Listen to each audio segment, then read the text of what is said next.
Good evening and welcome to Conversations Live, the opioid crisis in Pennsylvania. I'm Lindsay Whistle-Fenton.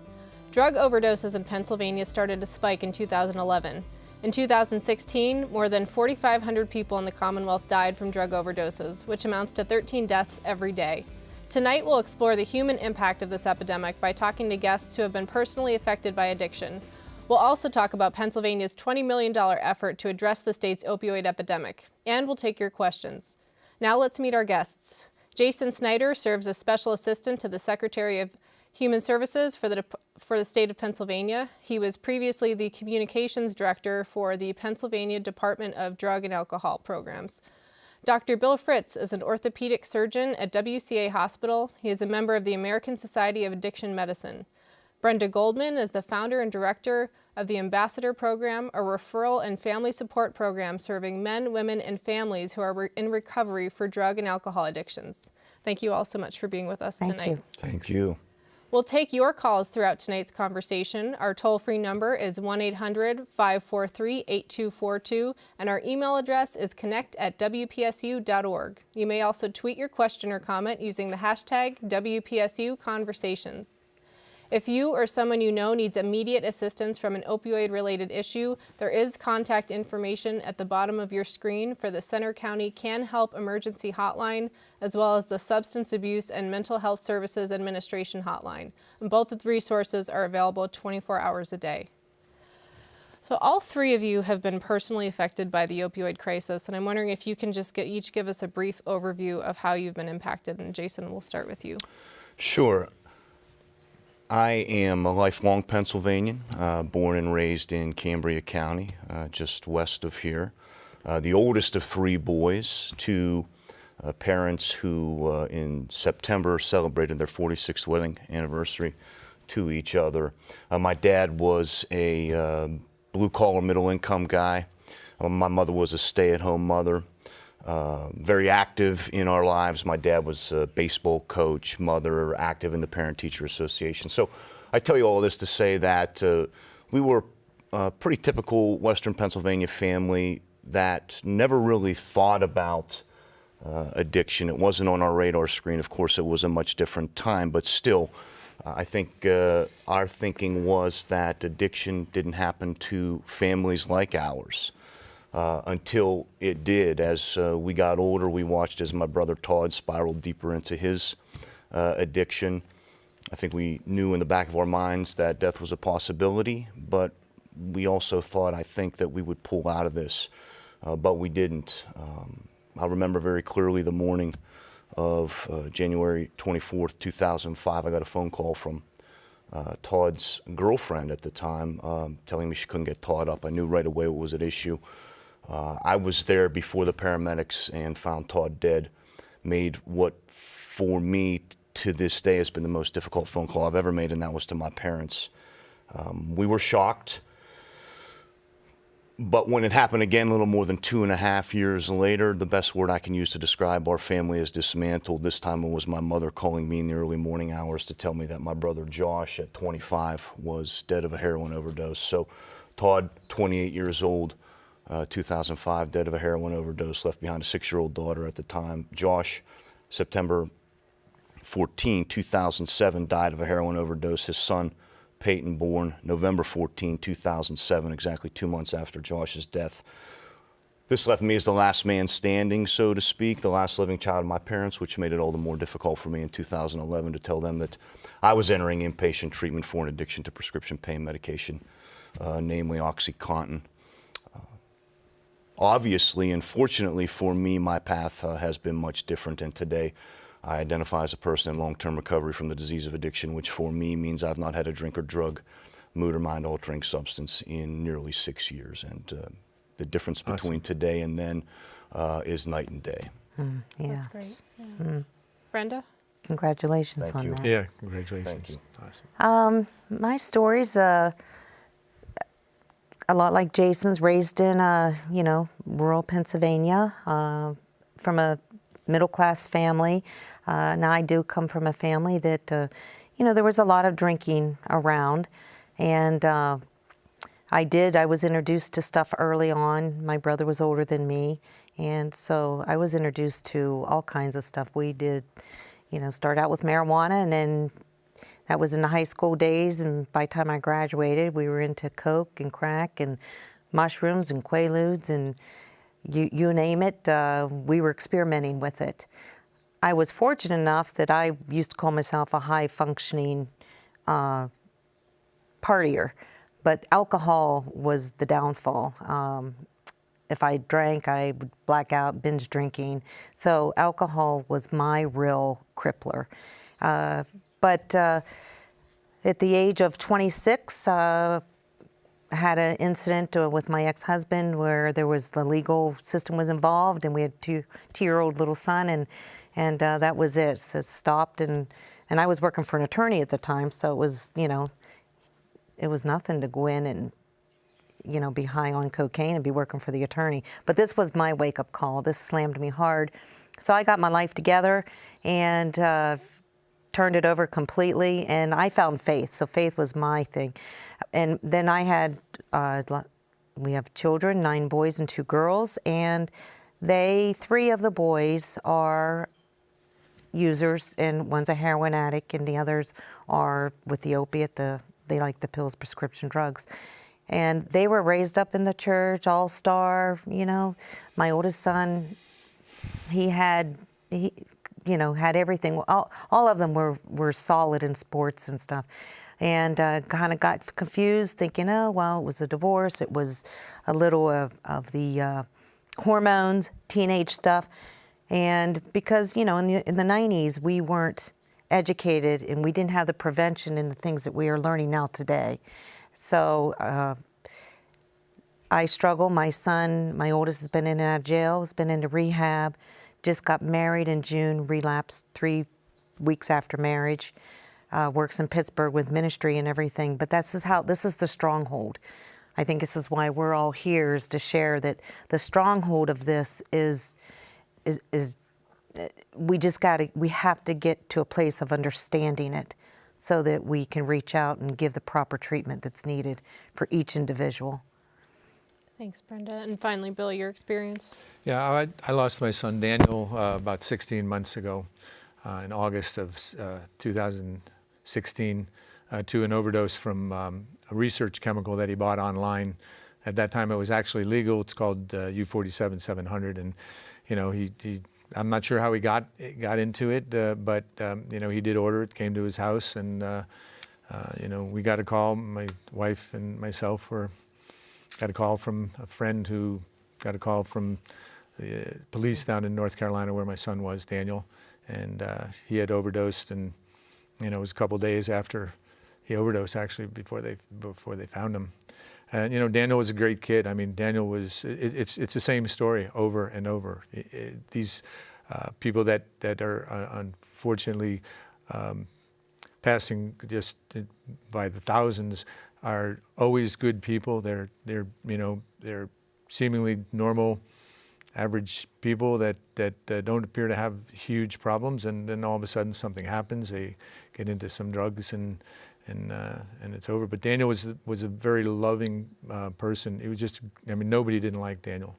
He was just a great kid. He was doing well in college. He had a few rough years in between, dropped out of college and was finding himself and flipping hamburgers for a while, and figured out what he wanted to do, and was into environmental sciences, doing excellent down in Boone, North Carolina. Was just about ready to start graduate school.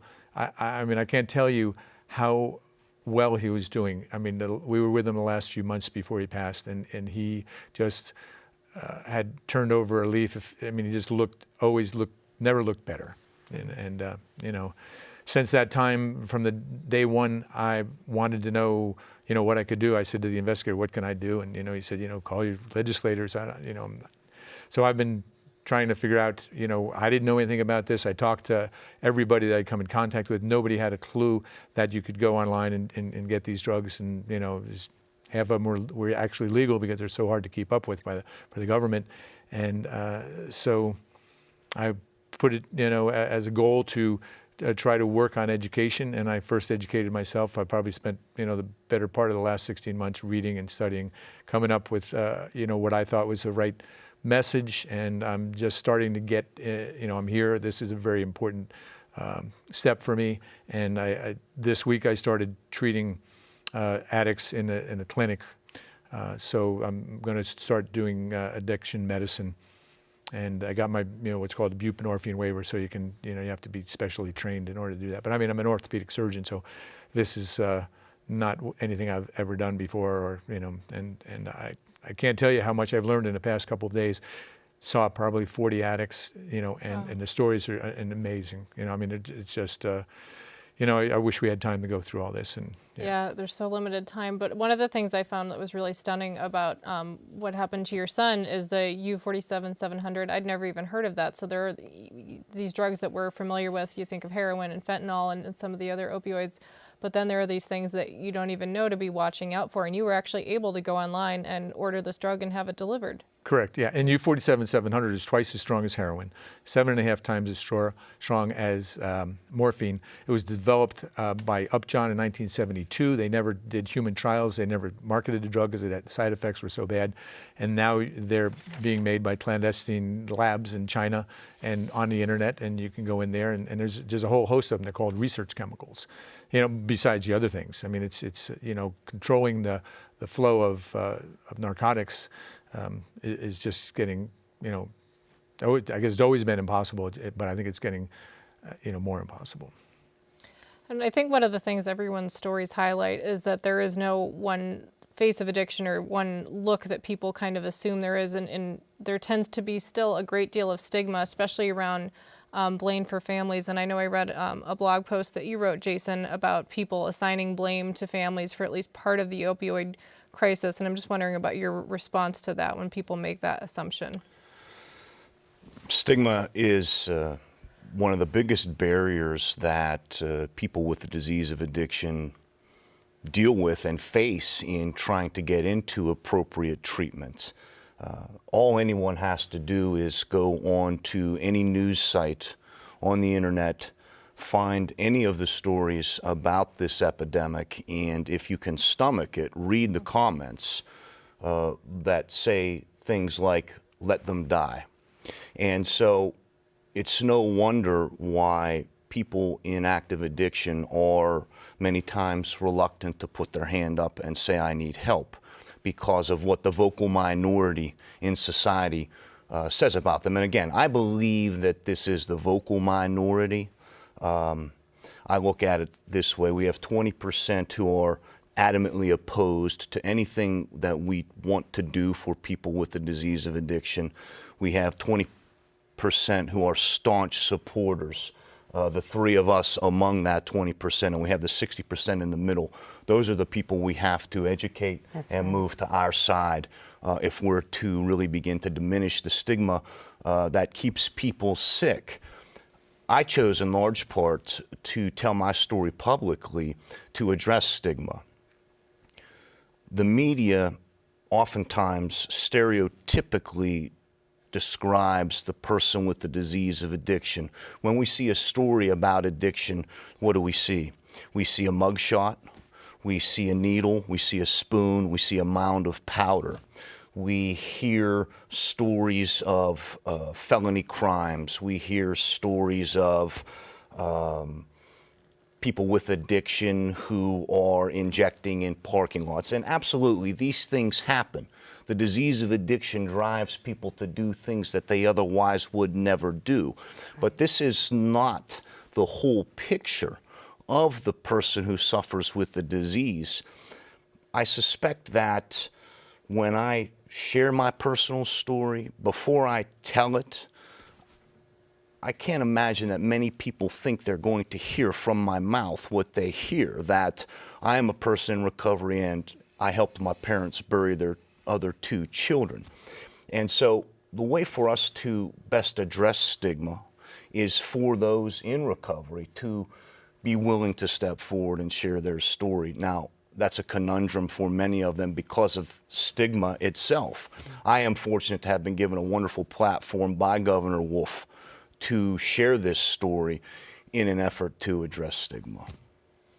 And Brenda, with the families that you work with through TAP, you do a support group for parents who have children in recovery. Is this something that comes up in those sessions that you hear from people who are struggling? Yeah, I think the stigma even goes beyond that too, because the families, when they are suffering, is that there's a lot of, it can be, and I hate to use the word, but it's such a dirty, violent disease, because when they're actively using, you know, the lying, the stealing, the breakdown of the family dynamics is huge. And the families I'm working with, we have all been broken down to a place where we're in grief, we're grieving. We grieve constantly because most of the families that I'm working with right now too, they're actively using. We get them into recovery, they do well for a period of time, then they relapse. And so we're always at this level of grief where we're trying to overcome and trying to get into recovery ourselves so that we can be better functioning as adults and how we can then better help our loved ones. But the stigma with that is, like, you know, when you have families where, like you said, they're in the parking lot and they're shooting up, then they have, and they're lying and stealing. You see them drive up the driveway. My son would come up the driveway, and even though I know he's working on recovery, now not now, this is a few years ago, the hair in the back of my neck would go up and I'd be like, oh my gosh, I'd just get tense. Like, is he gonna, you know, gotta watch him go into the bathroom? Is he gonna steal from more of my jewelry? Is, you know, so there's a lot of, it's not just the one that has a disease of addiction, because you've got the family breakdown is huge. And that's part of recovery. And a family can't get in line. Doesn't mean we have to, every family that has a loved one that's using needs to take Enabling 101, because we are such enablers, because we're driven by love. We either cut them off cold, there's no connection, or we're just out there trying to save them. And we're working harder at their recovery than they are. So the stigma with the families, yeah, it's real big. Some of the families don't come because they don't want others, the community, to know, like, oh, my son or my daughter's using, and so stigma's on every level. I would just add that the person who's addicted is filled with shame and guilt, Yes. even though they continue to use, because this is how the disease manifests itself. Families are full of shame and guilt as well.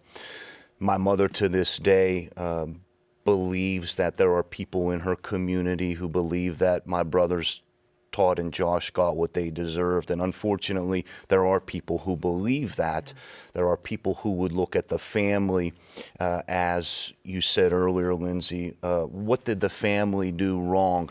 I'm sure that my mother and father every day think about that very thing. And when I describe my upbringing to you, a member of Bethany United Methodist Church in Portage, Pennsylvania, parents who gave us every opportunity they could. I cannot point to anything that would say my parents failed us. But just like stigma keeps the person with the disease sick, so too does it keep families sick. Yeah. Yeah. It is amazing because you wouldn't hear, it's a medical condition, but you wouldn't hear somebody saying that with someone with diabetes, for example. You know, what did the family do? We do have our first phone call. I want to go to Cheryl from Strattonville. Cheryl, you're on the line.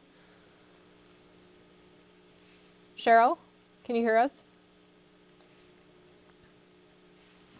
Cheryl? Okay, we'll try to come back to Cheryl.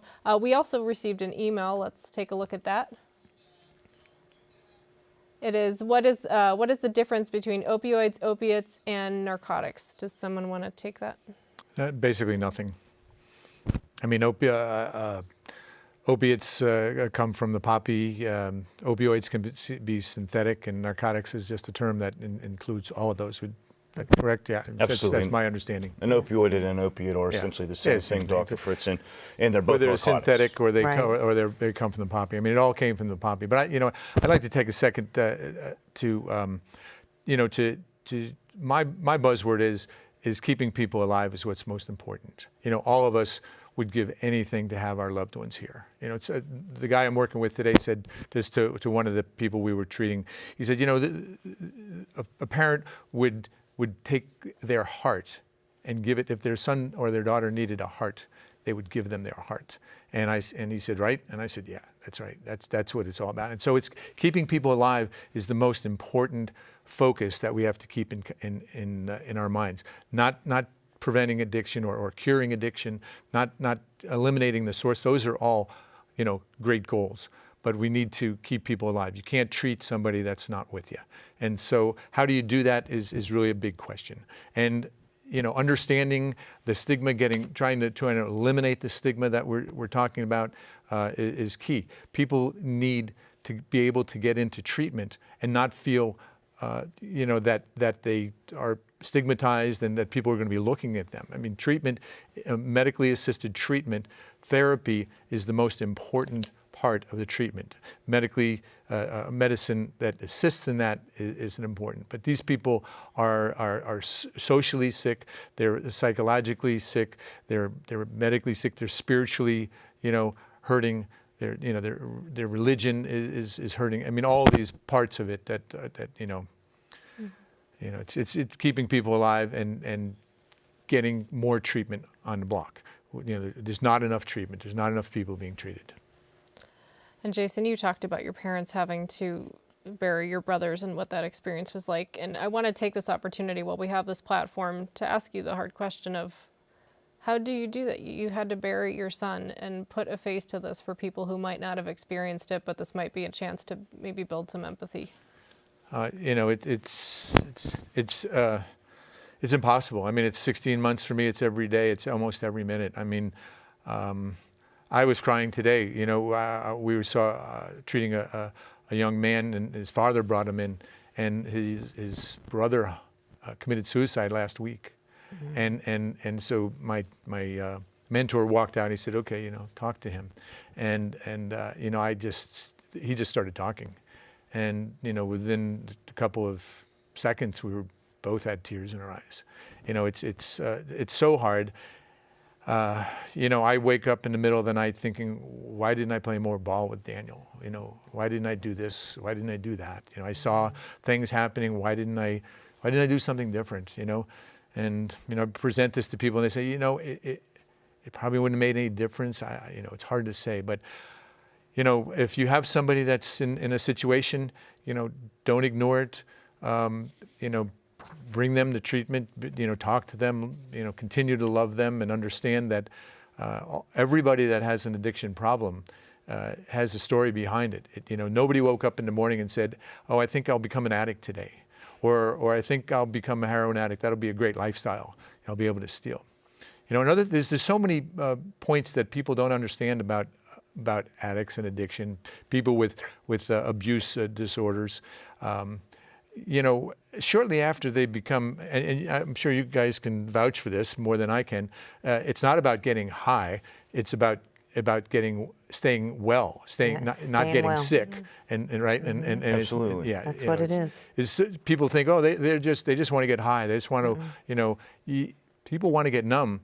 They've got reasons to want to get numb, whatever they are. Maybe they don't even know what they are, but they know that when the first time they use whatever, they feel good, and they never felt that, and they want to have that again. And so I've seen 40 addicts, 50 addicts in the past couple of days.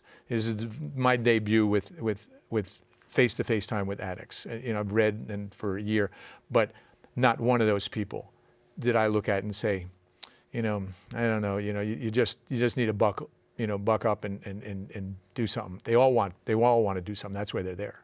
They can't do it anymore. I need help. I just can't do this anymore. I got kids. My life is not what I want it to be. Can I add something to Absolutely. that? And one of the hardest things is getting the treatment. They're like my children. They want that help, but getting somebody that has a disease of addiction to actually want treatment. They want it, they go, and then they're there for a week or 2 weeks. Because this is the reality of it. This is what's really hard, is that they'll go for the treatment, then they leave, they get to feeling, good for 30 days or something, then they walk out, or there's a trigger and they walk out. I'm working with families. There's 4 cases here. There's been 33 relapses, 33 different, 23 years old, 33 different recovery programs. And, you know, and then that's what people have a hard time like grasping, like, well, then they really don't want help. And it has nothing to do with that. But this is this is really, really hard. And when they're actively using, they say, when they're ready to say, you know, I'm ready to go to recovery, then there's no recovery program. There's no beds, or who's got $28,000, $30,000 for a 1-month treatment? Because there's no insurance. Your faith-based recovery programs. We have sent many, at least 7 different people now to faith-based because there's no fee. If you have it, of course they want it. But getting them to want treatment and to go is challenging, can be very challenging. But like Bill said, every time they say I'm willing to go, who are we to deny them of that? Because maybe it's this time it's going to take hold, or maybe you get it court ordered. If my son's treatment wouldn't have been court ordered, I'm not sure we would be where we're at today. And even today, as we speak, he's fighting every day for his life. He is fighting hard, you know, newly married. He wants to be well, he wants to be, and then when he OD'd 3 weeks after marriage, lives in Pittsburgh, it was pure fentanyl. You know, it wasn't even heroin. I'd like to just put one little point in there. I'm starting to treat people. You know, and this is great for me. You know, I mean, this is doing all this is all I can do. You know, this is all I can do for Daniel. And if I can save one person, I think it'll all be worth it. Mm-hmm. But so I get this buprenorphine waiver. Buprenorphine is like Suboxone, other drugs, and I can only treat 30 patients my first year. 30 patients. And I want to treat. I mean, I have another job. I'm an orthopedic surgeon, but I want to do this. You know, I only work 2 weeks a month, and I have 2 weeks that I can do addiction medicine if I want. And you know, and after a year, I can treat 100. I mean, we saw 40 patients in the last 2 days. You know, so treatment is and you know, there's so many people. We talk to them, and the doctor says, well, where are you from? We can put a clinic in there. Oh, you come down there. There's a lot of people there that would come to your clinic, and you know, and he tells me the insurance programs are so difficult because it's an expensive disease a lot of times, and you know, but it's so much more expensive if you don't treat them. They get an abscess. Now you're really talking about, you know, it's difficult. They don't understand medical. I don't think the insurance companies really get it. It's a tough issue. We do have a couple calls in the queue, so I want to go to Dick from Johnstown. Dick, you're on the air. Thank you. I want to direct this to the doctor. First, my condolences. Thank you. And secondly, this unusual substance that was mailed, the numbered drug or whatever it is, how does such a thing, how is it devised? Do chemists do this? How do they know it's addictive and that causes pleasure? Sure. How does that come about? I would appreciate your answer on that, Doctor, and thank you. Absolutely. Thanks for the call. I'm glad you gave me an opportunity to speak a little bit more about this. And I think I'm not sure if I said it here. I was talking earlier. Upjohn Pharmaceutical developed this drug, U47-700. I think the U is for Upjohn, in 1972. And they never tested it on humans. It is a synthetic opioid like fentanyl, carfentanil, and methadone. And they never tested on humans, and they never marketed it because the side effects of respiratory depression or suppression, I guess, and cardiac suppression were so severe they never marketed it. So they, you know, the formula is available probably to anybody that can do a little chemistry, and these labs in China have gotten a hold of the formula and make it. And you know, if it becomes illegal, which it actually is now, the DEA finally. After Daniel died, 2 13-year-olds died in Utah in March of 16. But they just changed the chemical formula a little bit, put a little group on here, you know, a little hydroxy group over there, carbon here, something or other, and it changed the formula. It's still a synthetic opioid. So I think that answers your question. You know, yeah.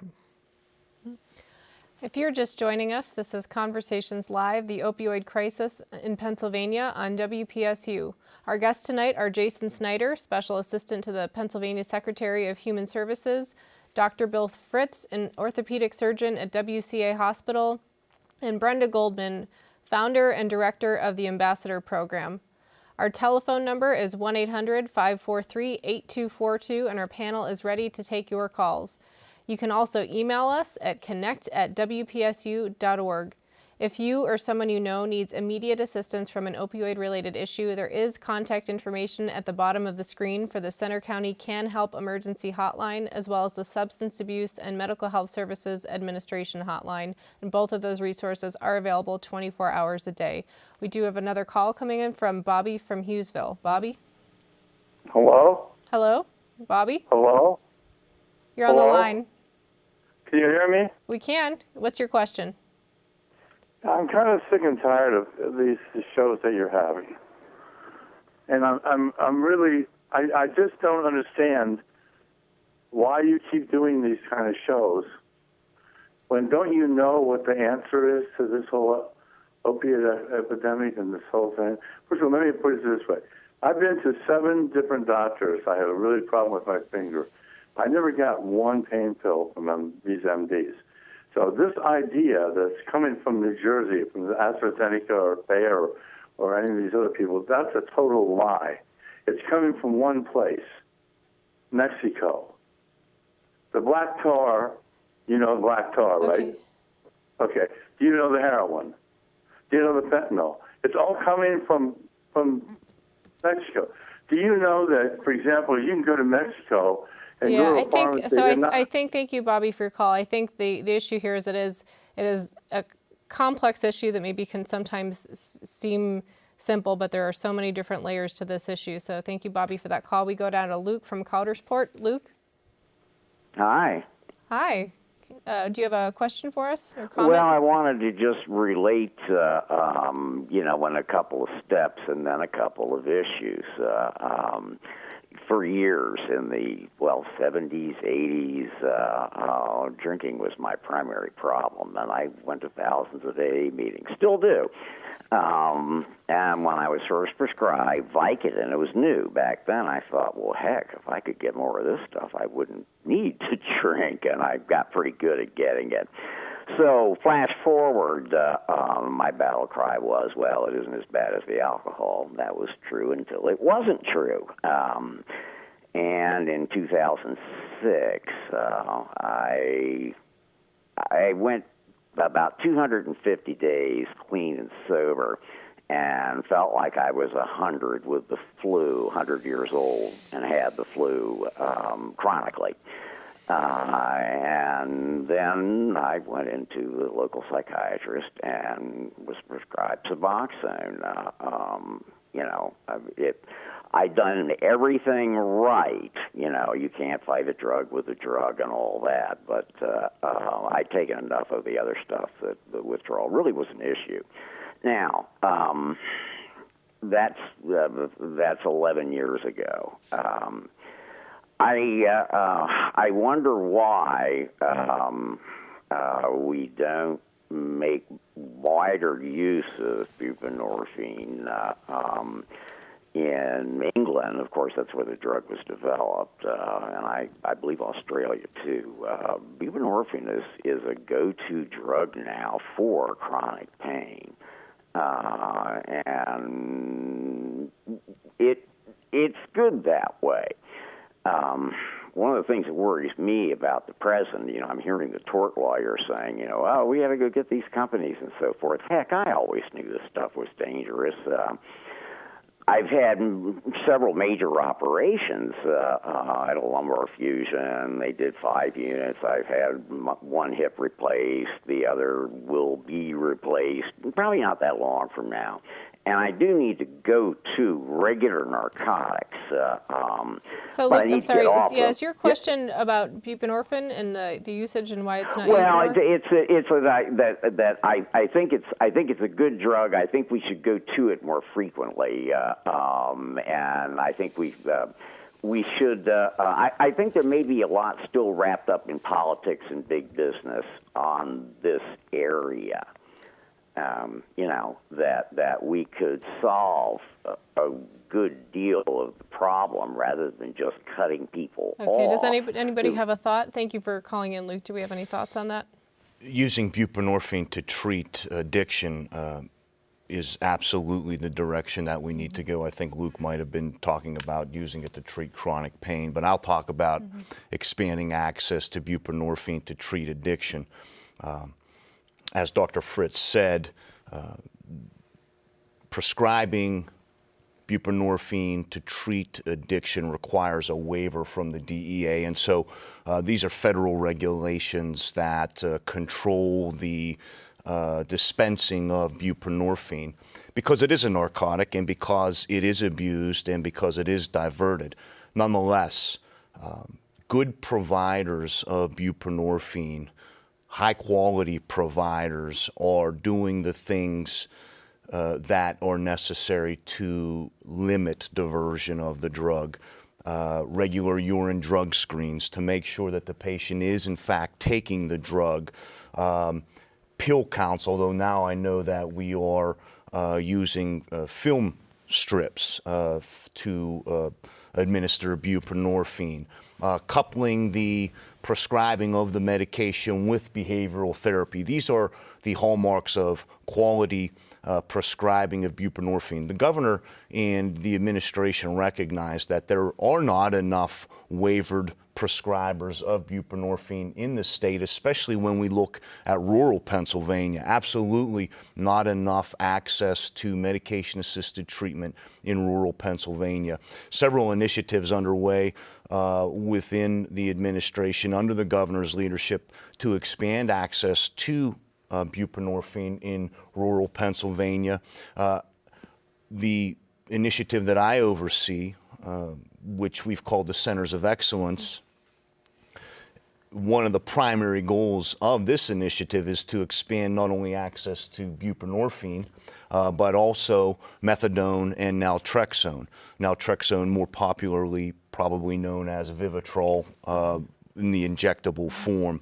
These are the 3 FDA-approved medications to assist in the treatment of addiction. But we absolutely see the value. In fact, the evidence, the research shows that medication-assisted treatment is the gold standard for treating opioid use disorder. Brenda talked about the patients who come into treatment and oftentimes leave against medical advice. That happens a lot. We also see those folks who might complete a stay in treatment who either relapse soon or, unfortunately, may overdose and die soon after leaving treatment. That's the most dangerous time, right? Right after. Yes. It absolutely is, especially if a person is abstinent for 28 days. There is really no reason, other than, of course, patient choice, but there's no reason that our addiction treatment providers should not be making available drugs like buprenorphine, drugs like naltrexone and Vivitrol that can help a person post that initial phase of treatment. And I would also end here by saying that treatment must continue through a continuum. I've heard many sad stories of parents who've lost children who've come out of 28-day residential stays, and oftentimes criticism is levied against that length of stay, oftentimes toward the payer, whether that be medical assistance or a commercial provider. The belief being that greater length of stay in residential would have improved the likelihood that the patient would have stayed on a path of recovery. But there's no evidence to suggest that that's true. There is plenty of evidence to suggest that medications will keep people engaged in treatment longer. And residential, for those who do go to residential, should not be the last stop. It should really only be a beginning of that treatment continuum, which should continue with perhaps partial hospitalization to intensive outpatient to outpatient. So absolutely, we see great value in medication. It is the gold standard when coupled with therapy for treating opioid use disorder. And I do want to And talk. that's the key, being coupled. You can't just do the treatment and not have the therapy. And that's where we come in with not having insurance to do the outpatient therapy. And these are the challenges that we face and our group is facing all the time, is that there's just not the resources, or you have to go to work right away, and then you can't have off to go to that. You know, sometimes it's 5-7 days a week. When you first come out of recovery, you know, some people are there 2-3 times a day. And that's hard for people to understand. You know, wow, why do they need to be there 2-3 times a day? Well, that's their life support. But if you do couple that with the medicals, and a year ago, I was totally against medical assistant treatment. I forget, someone, I think it might have been you earlier, said people are fighting for their lives, which is Fighting, critical to remember. yes. And I want to talk more about treatment and more about what the state's doing, but we have a couple calls. We have Christy from Du Bois. Hi, I am friends with Dr. Bill Fritz, and I wanted to say I think he's doing a great job, and I think that him personally going through this experience with what he has dealt with, I think it's awesome because first most we need more awareness out there, and I think it's great what he's doing, especially when somebody knows and has been through it and emotionally, and that there's nothing better than somebody being able to get that awareness out there by firsthand knowing, you know, about that, because I mean, it's amazing, and there needs to be more awareness out, and I think it's amazing what you guys are doing, and I think it's amazing what he's doing, and definitely there's just not enough education on this, and I think it's wonderful because he's one more step getting it out there and making people more aware firsthand since he's been through it. Thank you so much, Christy. Do you have anything you want to? Well, we're all here. I mean, yeah, it's all about education. You know, why don't you know? I don't think even addicts understand the risk there. Well, they do, but you know, once you become an addict, it doesn't matter anymore. But you know, how do you kind of prevent that, and then how do you treat it? And I'd like to say a little bit more about this medication-assisted treatment. It's actually the therapy, right? And we've got to keep that in mind, that it's the therapy, and it takes a lot of resources. It takes a lot of financial resources, commitments by the insurance companies, the government, because when you take and you give somebody some medicine, you know, basically we're blocking the opioid receptor. You have the opioid receptor in your brain, heroin attaches to it, or buprenorphine attaches to it. If heroin attaches to it, you get you get addicted. If the buprenorphine attaches, it's still an addicting medicine, but it blocks, so you cannot go out and use drugs. And addicts don't have the craving, so they can take the time, because they don't have all these other cravings, to do the therapy. And they have all kinds of situations. They need therapists to go into the home. They need to follow them closely. This takes a lot of resources. It could be every day. You know, it could be a couple times a day. And maybe it's once a week. It depends on the situation. But the resources are not there. We've got a crisis that if this was a virus killing, you know, 14 people in Pennsylvania, much less in the country, that's all you'd be hearing about. And you know, we're talking every once in a while. You have a show on the opioid. We should be hearing this every night on the news, every day, every show. You know, they should be talking about a little bit about the opioid epidemic. And so, you know, it's education is huge here. That's why we're here. You know. I wanted to quickly touch on the resource aspect, Lindsay. I can't speak on behalf of commercial insurance providers, but certainly from the state's perspective, especially medical assistance, Medicaid, Governor Wolf, when he came into office, expanded Medicaid, and it has been a real bonus for Pennsylvanians, especially those who do have a substance use disorder or who are addicted to opioids. We also have funding available at the county level for those who are uninsured and unable to get on Medicaid, which is a smaller percentage of the population than prior to Medicaid expansion. But we do have county level dollars available for the uninsured and underinsured.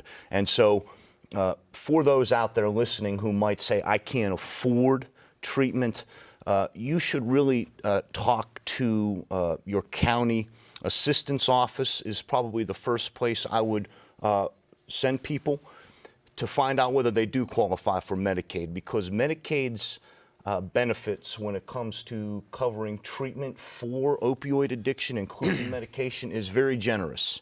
And so at least from that perspective, we're providing pretty significant resources. That's an important message to get out. We have another call, Patty from Franklin. Hi. Hi. Do you have a question or comment? Yeah, so first off, I want to say Bill is my dad, and I'm extremely proud that he's taking on this role to get the ball moving on what should have been happening for a long time. I want to kind of touch on the fact that we do need resources, and where are we going to get them besides just the insurance? So I kind of have an idea that maybe we're spending too much money on actually putting these addicts in jail when they're pulled over and searched, and they're found with drugs on them, and they have to go to jail, and maybe they spend a night or two, and it doesn't do any good. They're just going to come out and be mad at the system and go and use again, if not more. So do you think that we would be able to possibly get more funding from actually arresting these people that are hurting and maybe putting that towards fixing them and helping them? Well, the state certainly recognizes that we're never going to arrest our way out of this epidemic, and that certainly, as we were talking about prior to going live, the costs of incarceration when compared to the cost of treatment is a bad investment. Absolutely, drug traffickers should be incarcerated. There are drug courts across the Commonwealth that provide alternatives to incarceration for those what I'll call low-level offenders. Very regimented programs that are alternatives to jail that support the treatment of the person who is addicted. Absolutely. We see the value in treatment over incarceration.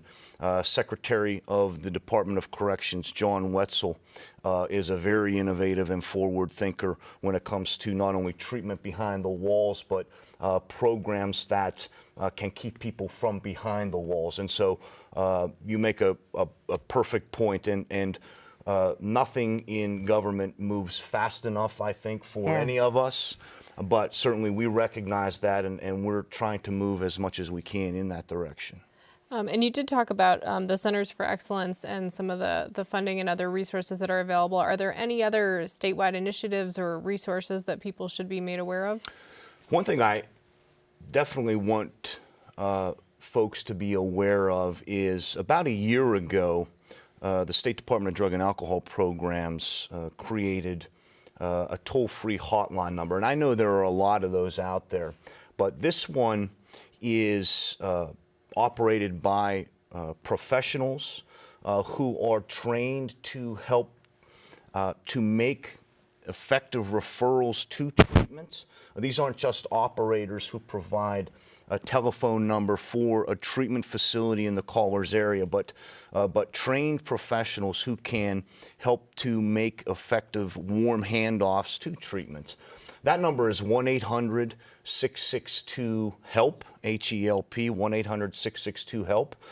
It has proven to be a very effective resource for Pennsylvanians, either who are looking for treatment or loved ones of people who are addicted looking for answers. So I would certainly encourage folks to take advantage of that number.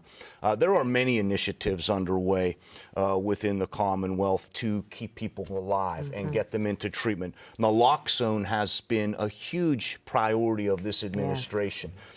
Dr. Fritz said it best: you cannot get somebody into treatment once they are dead. And so naloxone has been a fantastic tool for especially our first responders to keep people alive. Families are able to get naloxone, and we strongly encourage any family out there who is dealing with a loved one's opioid addiction to get naloxone. You do not need a prescription from a doctor. There's a standing order written by the state's physician general that allows anyone to walk into a pharmacy and get naloxone. Of course, co-pays may vary, but this is something that I would strongly encourage. What we need to do a better job of is, once we bring the person back from the overdose and we get them to the emergency department, we're working very hard right now to get that person into treatment, because we do see many folks who are saved by naloxone 3 and 4 and 5 times. And so we need to do a better job of what we're calling warm handoffs to treatment. I could probably take up the rest of the time, Lindsay, talking about all of the things that we're doing, but in addition to the Centers of Excellence, great to hear, though. the naloxone has really been a great tool for us keeping people alive. Yes. That's wonderful. We do have another email. We have, can you discuss the importance of aftercare and NA? No one gets clean going to rehab and thinking that's all there is to it. Meetings, a sponsor, community, ongoing work, keep people clean. Brenda, I wonder if you want to take that with the work. Yeah, that's a huge one. And this is the way to really diminish the numbers of relapse. Because when you come out of recovery, and again, whether you respond to a 30-day, 60, 90-day, 18-month, everybody's, like we said, everybody responds to recovery differently. And if they come out, we expect, okay, our loved one's out, now they've got the tools they need, and we learn not to be an enabler, so they got to get a job right away. They got bills to pay, they did, they've got family breakdown that they need to heal and restore, and family restoration is huge, and that's part of their recovery. But again, nobody fits in. I think I said to you earlier, it's like a square peg in a round hole. No, there's no one transitional plan for any one individual. It's all uniquely written. You have one individual comes out and doesn't have a driver's license, he or she maybe never held a job, started using it at the age of 15. So no driver's license, no insurance, no job, nothing. So they're coming out and we're expecting them within, 30 days have a job and do all this. It's not. There's a small population that's going to work, but if you want to prevent relapse, we have to step back and say, okay, this individual, let's do his transitional plan. It's going to take 12 months. We're going to work on driver's license. We're going to work on GED. We're going to work, whatever that case may be. Or maybe they're professionals. They come out. There's a huge family breakdown. The stressors are work. Triggers are huge. My son would, coffee, when he first went into treatment, coffee was a huge trigger. He really struggled with just the smell of coffee. It's pretty hard to avoid. It's hard to avoid, but the triggers are all around us. There's the smells and sounds and everything. So when they come out, we have to have a plan. We have to have an employment plan. Work with employers that know, like, hey, this individual, this is the background. They can only work 20 hours a week. Can you work with my program and can we get them employment? A lot of times they don't have a place to stay. They don't want to go to a halfway house or transitional house because they've already spent so much time in a restrictive residential setting. There's part of them that is eager to get on with their life, but they've burnt bridges at home and family members. So where are they going to go? So it's like group home or back to the streets, or do we provide host families, housing? So it's a whole package. You got to get housing, you got to get employment, but most and foremost is their continued outpatient counseling, therapy, treatment, coupled with the medical assistance. And a lot of times when we didn't talk about this, that, after years and years of using, you end up with a dual diagnosis. You end up with anxiety, depression. A lot of times after you get the right treatment and you're starting on recovery, you need help with these other anxieties and this dual diagnosis that you now have. And they say maybe you had it in the beginning, and maybe so. I don't know. I look at my son in the early years, I would have never saw anxiety or any of that. I believe his anxiety is drug-induced from all the years of using. It's very, very complex. Very complex. Yeah, I do want to, we have one more phone call in the queue I want to try to get before we run out of time. Sue from Hyde, you're on the air. Yes, I was thinking what it would take for legislators and insurance companies to recognize this as equivalent to life support needs.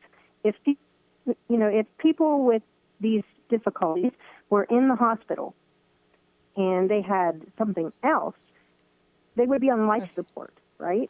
And we have just a little bit of time left. So, Sue, your question is just the importance, I think, of your point is to recognize the importance of getting these treatment. We have just about a minute left. I just kind of want to put it to each of you. If you had one message or takeaway from someone watching who might be struggling with addiction or who might have a family member or loved one struggling, what would that message be? My message, Lindsay, is that treatment can work and that recovery is possible. We just have to make sure that we are providing access to evidence-based treatments and that we have the right post-treatment supports in place. Treatment is individualized. What works for one may not work for the other, but treatment does work. There are, by some counts, 25 million people in the country in recovery. All right, Brenda? Parents have to get educated. Don't do the blame, we didn't cause it, can't cure it, can't control it. Get educated, get healthy, because the healthier we are, because we're in recovery as well, and as we get stronger in our recovery, we are more effective in reaching out and helping our loved one. And Bill? I think that to understand that this is a disease and not a criminal act, and to open up your mind and think differently than you might be thinking now. I think most of us have preconceptions about what addiction is about. I know I did, and you know, I would suggest that people think or look up a few items like the history. We are. And harm reduction. Just go Google harm reduction. All right, thank you so much. I'd like to thank tonight's guest, Jason Snyder, Special Assistant to the Pennsylvania Secretary of Human Services, Dr. Bill Fritz, Orthopedic Surgeon at WCA Hospital, and Brenda Goldman, Founder and Director of the Ambassador Program. I'm Lindsay Whistle-Fenton. For all of us here at WPSU, thank you for joining us and good night.